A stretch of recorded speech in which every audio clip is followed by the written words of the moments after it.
Gusto sana mag-Alakobi ni Wembanyama pero nabulaga siya ni GP2.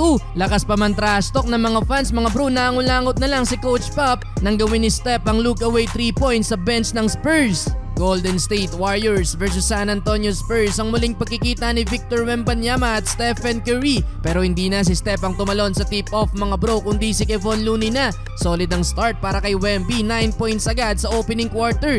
Ganda ng gising ng shooting para sa rookie mga bro, nakaisa beyond the arc. Nakalamang din ng double digit ang San Antonio under 7 minutes. Katulong ng rookie si Keldon Johnson with 10 points. Under 6 minutes nang maitala ni Steph ang kanyang unang puntos. Pasok ang unang bitaw sa tres, dalawang naitala ng greatest shooter sa opening quarter. Pangiti-ngiti lang si Curry, naluluwagan na ata sa depensa ng Spurs. 8 points para kay Curry pero ang leading scorer ng Warriors ay etong si Dario Saric off the bench na may 9 points. 6 points para kay Moody at tig-tatlo si Klay at Looney. Baba din sa tatlo ang hahabulin ng Warriors, 35-32. Second quarter, nasampal ng rookie si Klay Thompson mga bro sa haba ng galamay ni Wembanyama. Naabot pa ang pisngi ni Klay. Nagalit naman sa official si Coach Pop mga bro, hindi napansin na tumatawag na siya ng timeout. Ilang segundo din ang nasayang pero ilang minuto lang ang nakalipas. Gagawa sana ng highlight play ang rookie mga bro, ala Kobe Bryant behind the back, pero bigla na lang sumulpot ang 6'2" high flying guard na si GP2 at binutata ang tira ni Wemby.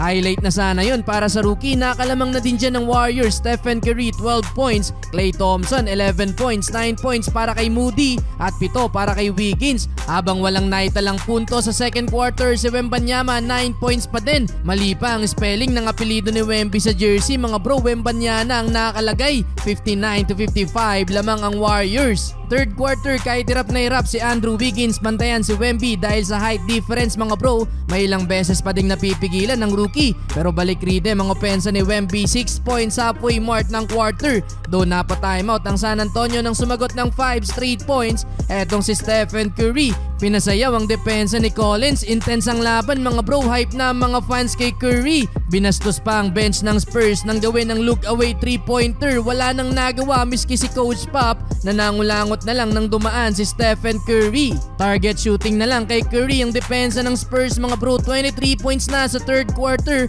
at hawak pa din ng Warriors ang lead, 86-81. Well, fourth quarter mga bro, hot start para sa Warriors, 8-0 run. Balik ulit sa double figure ang inahabol ng Spurs. Si Kuminga at Paul ang kumana habang pahinga sa bench etong si Stephen Curry. Sabayan pa ng hot shooting ni Dario Saric mga bro. Under 8 minutes lamang na ng 16 points ang Warriors. Na Draymond Green nga lang ni Wemby etong si Saric mga bro sa pool ang junior. Well, palubo ang kalamangan ng Warriors mga bro at hindi na din nakabalik pa sa laban ng Spurs. Sa uli, panalo ang Golden State Warriors.